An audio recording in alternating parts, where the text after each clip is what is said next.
Labdien! Turpmāk ik svētdienas rītu raidījums Laimīgs un vesels būs kopā ar jums, lai runātu par aktuālākajiem jautājumiem, kā būt veselam un skaistam. Šodien raidījumā runāsim par divām aktuālām tēmām – par kāju veselību un atklāsim žilbinošu smaida noslēpumu.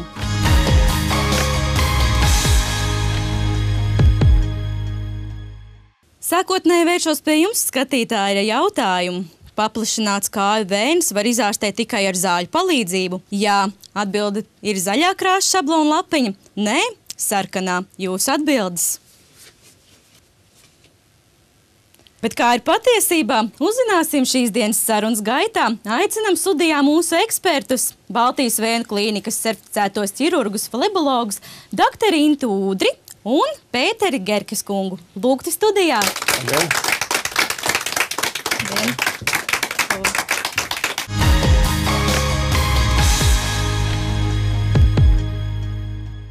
Kā jau mūsu skatītāji rādīja, kad balsojums dalās, jo daļa uzskata, ka var izārstēt šīs kāju vēju slimības ar zālēm, bet daļa domā, ka ir nepieciešama jau ķirurģiska iejaukšanās. Kā tad ir patiesībā? Patiesība ir tā, kas ir pierādīta medicīniski dažādos klīniskos pētījumos. Un no otras puses, daudziem liekas, ka patiesība ir tā, ko saka kaimiņiem. Tāpēc nāks saskarties ar dažādām ārstēšanas metodēm, kā piemēram dēļu piezīdīšana pie kājām. Nerunāšu vēl par dažādām smagākām terapijas metodēm. Viena no populārākajām tautā ir urīnterapija. Jā. Un viņi strādā?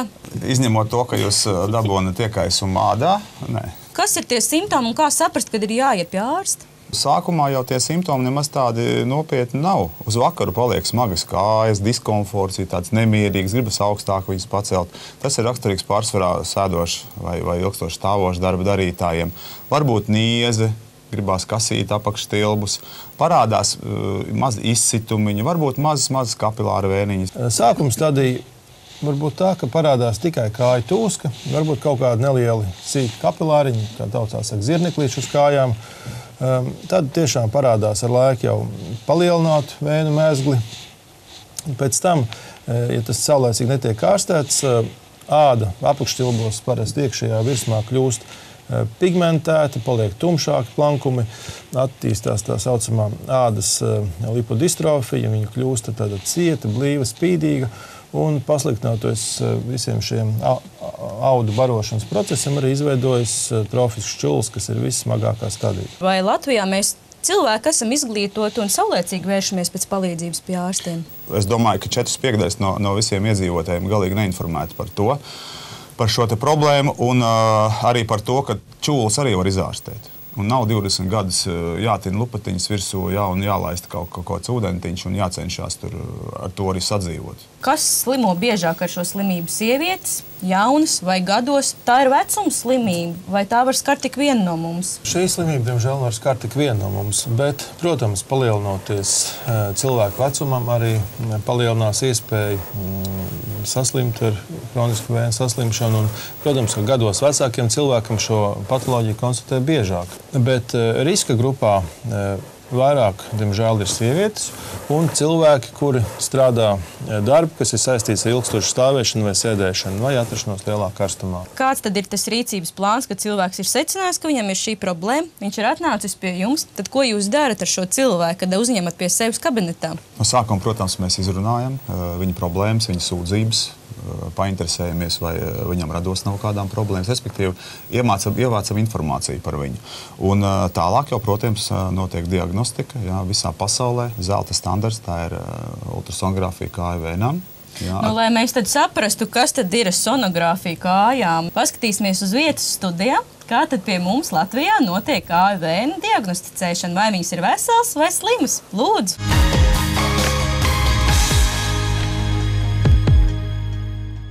Pacients nostājās parasti uz nelielu paaugstinājumu, lai ārstam būtu ērtāk un vieglāk viņu apskatīt. Mēs sākam no cirkšņa zonas, kur sākās gan dziļās, gan virspusējās stumbra vēnes. Un šeit var redzēt dziļo stumbra vēnu, artērijas un virspusējo stumbra vēnu. Šajā gadījumā normāla vēna, nav sabiezēta sieniņa, brīva, viegli saspiežama, tātad iekaisuma nav. Tālāk mēs skatāmies savienojumu starp šo te dziļo vēnu un virspusējo stumbru vēnu. Šajā vietā, redziet, tā baltā svītriņa, tas ir pats svarīgākais brīdis. Šeit atrodas vārsts, anatomiska struktūra, kas nodala dziļo vēnu no virspusējās vēnes un aizkavē pretplūsmu. Ja šis vārsts ir bojāts, lielākā daļa asiņu tomēr plūst pa dziļo vēnu, tur lielāks spiediens. Ja vārsts ir bojāts, asins tiek dzītas pretējā virzienā un uzkrājas virspusējā stumbra vēnā. Un tas ir viens no pamatiem, kāpēc sākās kroniska venoza mazspēja. Un viss turpmākais, kas norit. Tūlītās mēs to pārbaudīsim. Šeit mēs redzam šo te vārstiņu. Tūlīt mēs palūksim, lai pacientīti mums ievelk dziļu elpu. Ievelkat dziļu elpu. Aizturiet un stipri sasprindziet vēderu. Redzat, jā, tātad nekas neiekrāsojās, vārstiņš slēdzās ciet, asins paliek iekšā un nekas virspusējā stumbra vēnā neplūst. Un ko mēs varam secināt? Viss kārtībā. Tad es tagad veikšu tādu provokācijas testu, uzspiedīšu, un mēs redzēsim, kad krāsa parādās un momentā pazūd. Tas nozīmē to, kad vārsts uzreiz atverās un aiztaisās, jā? Nav problemātiskā patoloģiskā asins pretplūsma. Ja būtu patoloģija, tad mēs ļoti ilgi redzētu, jūs tagad redzat sarkanu krāsu, jā? Mēs redzētu ilgstošu zilu krāsu iekrāsot. Ja, tas nozīmē to, ka asins plūst uz augšu un pēc tam atkal gāžās lejā. Un tik ilgi, cik šīs asins plūst pretējā virzienā, ir arī tās pakāpes. No pussekundes līdz 4 sekundēm un vairāk. Tātad secinājums viens, bez šāda izmeklējuma nekad nevarētu noteikt precīzu diagnozi kāju veselībai. Tieši tā.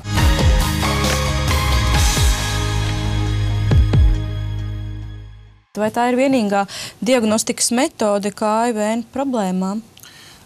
Pie nopietniem gadījumiem, tad, kad ir aizdoms ne tikai par to, kad ir kāju vēnu bojājums, bet arī varētu būt vēderdobumu vēnu bojājums, vai ir bijušas dziļo vēnu trombozes vai smagie kaisumi, tad, protams, mēs rekomendējam vēl papildus ļoti laba metode flebogrāfija, datortomogrāfijas kontrolē. Ja? Tā ir izmeklēšanas metode, ar kuru mēs precīzi iekontrastējot šos asinsvadu speciālu šķidrumu, varam redzēt, izvērstu tā kā vēnu koku sākot no vēdera dobumu lejā visus kājām. Mēs redzam gan sašaurinājums, gan paplašinājums, gan vecus trombus, ja tādi ir, gan slēgtu asinsvadu posmus. Un atkarībā arī jau no šī izmeklējuma ir arī turpmāk ārstēšanas taktika. Ko darīt tādā gadījumā, ja pēc diagnostikas secina, jā, ir nepieciešama ķirurģiskā iejaukšanās, tad kādas tad ir šīs ķirurģiskās manipulācijas iespējams šobrīd Latvijā?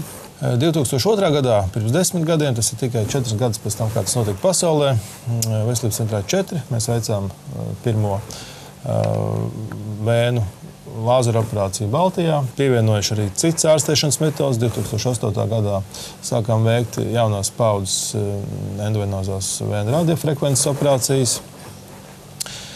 Pagājušā gadā atklājām pilnīgi jaunu metodu endovenoza tvaika mikroimpulsu vēnu ablācija un arī vēl jaunākas paudzes vēnu radiofrekvences operācijas. Tā kā šobrīd principā ir pieejams 4 dažādas metodas. Mēs dzirdējām tik ļoti daudz šīs metodas ar tādiem daudziem svešvārdiem, ka es domāju, mūsu skatītājiem nav īsti skaidrs, ko tas viss nozīmē.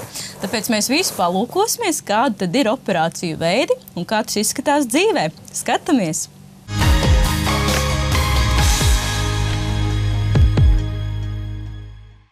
Pacienti ir abu kāju maģistrālā virspusējo vēnu bojājums ar sānu zaru izteiktu varikozi, jo īpaši kreisajā kājā. Un tamdēļ pirms operācijas nepieciešama vēnu izīmēšana. Tagad cirksnī būs dūriens, ja? Vietēja atsāpināšana nozīmē, ka pacients ir ar pilnas apziņas, bet viņam tikai tiek atsāpināt kaut konkrētu ķermeņa daļu. Lāzera acis, tad redziet, ir tas jaunās paudzes saucamais radiālais gaismas vads, ka viņam nevis gaisma izstarojas pa galu, bet cirkulāri apkārt, tā kā gredzena. Un tas ir priekšnosacījums, kāpēc tas lāzers iedarbojas daudz maigāk nekā iepriekšējās paudzes lāzera. Mēs viņu vadam iekšā. Un pēc tam mēs skatāmies sonogrāfā, kad viņš nokļūst mums attiecīgi pareizajā vietā. Tagad mēs ievadīsim zāles sonogrāfijas kontrolē pa vēnes gaitu. Veicot šo vada anestēziju, Ar to vienu injekciju cirkšņa rajonā mēs panākam to, ka pacients arī nejūt šīs nepatīkamās šprices. Es reāli pilnīgi neko nejūtu, man nav ne mazākā diskomforta. Es vienkārši guļu un gaidu rezultātu. Tvaika mikroimpulsu metode ir ļoti draudzīga organismam, jo metodas būtībā ir tā, ka kā termiskais avots tiek izmantots uzkarsēts ūdens, jeb tvaiks. Tvaiks pa galu nāk ārā ar lielu spiedienu. Bet būtībā visas šīs metodas ir diezgan līdzīgas, ka vēja tiek nopunktēta un tālāk caur viņu tiek ievadīts iekšā.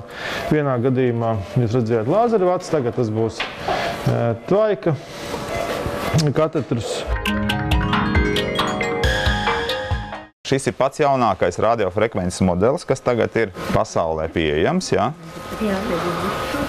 Ar ļoti precīzu dozētu elektromagnētisko starojumu. Ja? Tas elektromagnētiskais starojums faktiski sniedzās tikai un vienīgi 5 mm apkārt operējumai zonai. Ja? Tātad viņš absolūti neko nevienam sliktu nedara apkārtnē. Ja? Es jums gribu iedot šādu operācijas kvalitātes certifikātu. Šis certifikāts garantē, ka jūsu operētās zonas ir izoperētas kvalitatīvi, recidīvu nav. Ja ir kaut vai mazākās sūdzības, tad bez maksas pacients pie mums griežās un mēs visas šīs sūdzības atrisinām.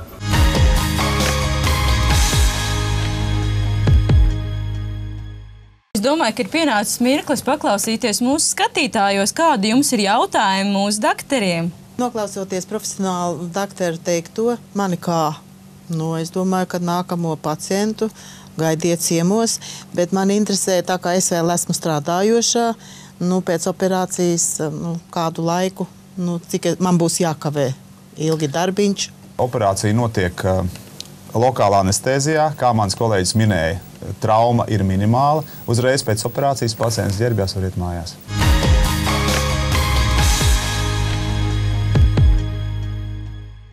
Un mūsu veselības sadaļas noslēgumā aicināšu pie sevis mūsu drosmīgāko studijas viesi, kas ļauj sev veikt kāju diagnostiku, lai pasniegtu mūsu informatīvā partneri žurnālu 36,6 šī mēneša žurnālu. Un arī turpmākos 3 mēnešus tu varēsi lasīt labāko ārstu ieteikumus Latvijā, kā kļūt veselai un skaistai, jo arī šim žurnālam rūp mūsu visu veselību un skaistums. Lūdzu!